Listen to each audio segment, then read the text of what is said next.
Hello बच्चों, कैसे हैं आप लोग। तो आज मैं एक बहुत ही इम्पोर्टेंट टॉपिक डिस्कस करने जा रहा हूँ जो कि हमारे नीट के लिए बहुत इम्पोर्टेंट है। तो आज मैं ये बताने जा रहा हूँ कि कौन से चैप्टर का वेटेज कितना होता है हमारे बायो में पर्टिकुलर। तो उसको आप लोगों को जानने की बहुत ज़रूरत है। स्मार्ट वर्क करके चलना है अपन को एकदम अच्छे से। कोई ये नहीं कि बस ऐसे ही रैंडम पढ़ते जाएं, कहीं से भी कोई भी टॉपिक उठा लिए, पढ़ लिए, उसको कंप्लीट कर लिए। ऐसे नहीं करना है, बिल्कुल भी नहीं करना है। आपको अच्छे तरीके से चीज़ों को समझ के और टाइम देना है। आप जब फर्स्ट बार रीडिंग करेंगे या मेरे साथ जब फर्स्ट बार मैं समझाता हूँ तो उसको आप अच्छे से समझा करो चीज़ों को। इसलिए कि जब तक एक बार आप लोग अच्छे से अगर नहीं समझेंगे ना तो फिर दोबारा जब रिवीजन करेंगे तो डाउट बनता ही जाएगा। और डाउट तो बिल्कुल भी नहीं रखना है नीट के एग्ज़ाम में। यह एक ऐसा एग्ज़ाम है जिसमें कि बिल्कुल डाउट क्लियर होना चाहिए, इसलिए कि इसमें नेगेटिव मार्किंग भी रहती है बहुत ज़्यादा। तो अपन को दिक्कत होती है ना, तो इस वजह से आपको क्या करना है, कॉन्सेप्ट को अच्छे से पढ़ना है और एमसीक्यूज़ लगाना है। कॉन्सेप्ट आपका कैसे मजबूत होगा, तो ये मैं आपको बताता हूँ केवल और केवल क्वेश्चन प्रैक्टिस से। ये नहीं करना है कि हम बस चैप्टर पढ़ लिए, मेरा ये चैप्टर कंप्लीट हो गया तो चलो इस चैप्टर में मेरी तैयारी अच्छी हो गई, अब मैं नेक्स्ट चैप्टर में चलता हूँ। ऐसा बिल्कुल नहीं करना है। एक चैप्टर आप पढ़िए मेरे साथ एनसीईआरटी में, फिर आप अपनी मॉड्यूल्स या फिर जो कुछ भी आपके पास मटेरियल हो आपको वहाँ से क्वेश्चन प्रैक्टिस करना है, या फिर ऑनलाइन यूट्यूब पे ही बहुत सारे वीडियोस देख लीजिए। अगर आप लोगों को लगेगा तो आप लोग मुझे कमेंट में बताइएगा, तो मैं वो भी करूँगा।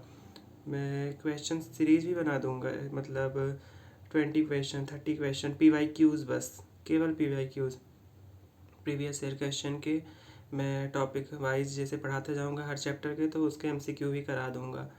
तो उससे आप लोगों को आसानी होगी थोड़ा पढ़ने में और चीज़ों को रिकॉल करने में। जानते हैं कभी कभी अपन जब बुक पढ़ते हैं ना, बहुत सारी चीज़ें मिस हो जाती हैं। मैं जब टेस्ट देने जाता था अपने आकाश कोचिंग में, तब मुझे लगता था अरे ऐसे कोई चैप्टर तो तुरंत तुरंत रिकॉल नहीं हो पाता। और अपन के पास टाइम कितना होता है, बहुत कम टाइम रहता है वहाँ पे चीज़ों को रिकॉल करने की और सब कुछ। वहाँ पे अपन को बहुत ज़्यादा समय होता तो फिर कोई भी कर लेता ना। टाइम की तो टाइम मैनेजमेंट ही तो ज़रूरी होता है वहाँ पे।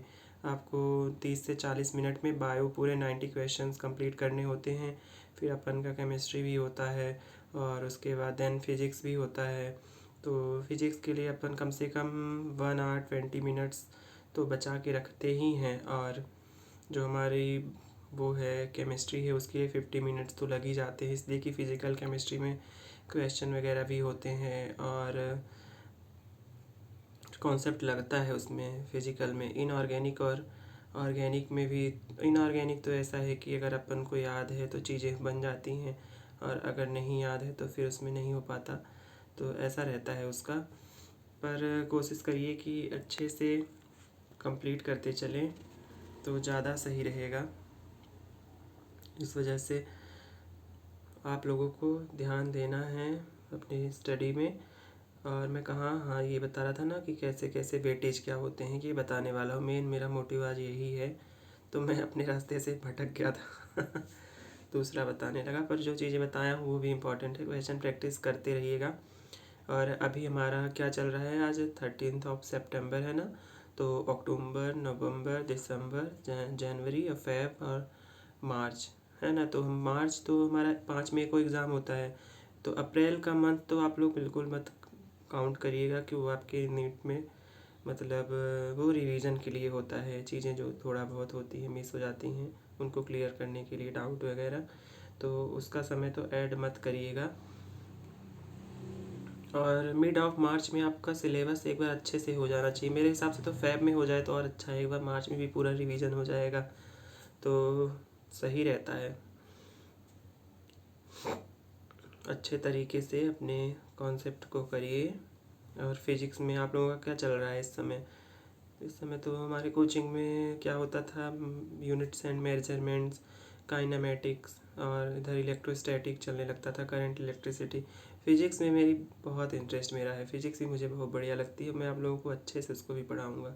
बस थोड़ा सा ये भी बायो के कुछ करा दूँ चैप्टर कवर, फिर उसके बाद मैं उसमें भी चलूँगा और आप लोगों को ऐसे शॉर्ट ट्रिक बताऊँगा। बहुत सारा कंटेंट नहीं पढ़ना है, आपको इतने सारे फॉर्मूले याद करना है और कॉन्सेप्ट को समझना है और अप्लाई करना है, जो कि हमारे PYQs में क्वेश्चन पूछे गए हैं।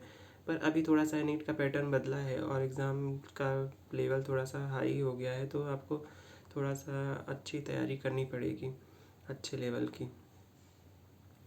तो चलते हम लोग नीट में। हाँ, अपने इसमें बायो में, तो बायो में 11th बायो और 12th बायो मिला के 10 यूनिट हमारा टोटल है। और इनमें से कुछ चैप्टर्स रेड्यूस भी हो गए हैं नीट में सिलेबस में, तो आप लोगों के लिए तो कुछ राहत मिल गई है, सहूलियत हो गई है, तो वो बढ़िया ही है ये चीज़। तो फिर हम लोग चलते हैं यूनिट फर्स्ट में। तो यूनिट फर्स्ट जो है आपका, उसमें एक लिविंग वर्ल्ड चैप्टर है और हमारा प्लांट ही है, प्लांट किंगडम है। फिर उसके बाद क्या है, प्लांट किंगडम कौन सा चैप्टर था, एक सेकेंड, फर्स्ट यूनिट में, हाँ प्लांट किंगडम है और ये है एक क्लासिफिकेशन है, जीव जगत का वर्गीकरण, वही। तो ये हमारा जो जीव जगत का वर्गीकरण है और प्लांट किंगडम है, इन दोनों चैप्टर से अच्छे खासे वेटेज इनके हैं यूनिट 1 से। फर्स्ट चैप्टर तो लिविंग वर्ल्ड से ज़्यादा कुछ भी इस पे नहीं है, क्वेश्चन कभी पूछ लेता है तो पूछ लेता है, वो भी हमारे ऑर्डर वगैरह पूछेगा, kingdom, division, class, order, family, genus, species, इनमें से ही। तो इनको अच्छे से कर लीजिएगा। और फिर उनका लीनियस का बाई नॉमिनल क्लासिफिकेशन। और अभी मैं बहुत डिटेल में जा रहा हूँ, मेरी यही आदत ख़राब है, मैं किसी चीज़ से चलता हूँ तो फिर मुझे और डेप्थ में चीज़ें याद आने लगती हैं और मैं बताने लगता हूँ। तो ये हमारा 2 चैप्टर है। और लिविंग वर्ल्ड जो है, प्राणी जगत, चैप्टर 4 बहुत इंपॉर्टेंट है। उस चैप्टर से आपके कितने क्वेश्चन बनते हैं, 4 से 5 क्वेश्चन बनते हैं। और दूसरा और तीसरा चैप्टर जो है, जीव जगत का वर्गीकरण और प्लांट किंगडम, तो वो भी इम्पॉर्टेंट ही है। उसमें तो बहुत डाउट होता है और उसको बहुत अच्छे से करिएगा आप लोग, अभी कर लीजिएगा उन चैप्टर को। चलते हैं यूनिट 2 में। तो उसमें हमारी मॉर्फोलॉजी है, एनाटॉमी है और स्ट्रक्चरल ऑर्गेनाइजेशन इन एनिमल्स है। तो ये तीनों चैप्टर ठीक ही हैं, पर मैं बता देता हूँ कितने कितने क्वेश्चन पूछे जाते हैं। मॉर्फोलॉजी से 2 क्वेश्चन आते हैं और एनाटॉमी से भी 2 क्वेश्चन आते हैं और हमारा स्ट्रक्चरल ऑर्गेनाइजेशन इन एनिमल्स से भी 2 से 3 क्वेश्चन आते हैं। इसमें अब तो फ्रॉग भी ऐड हो गया है, पहले फ्रॉग को इसमें ऐड नहीं किया गया था, तो कम क्वेश्चन पूछे जाते थे। अब हम चलते हैं अपनी 3 यूनिट में। तो 3 यूनिट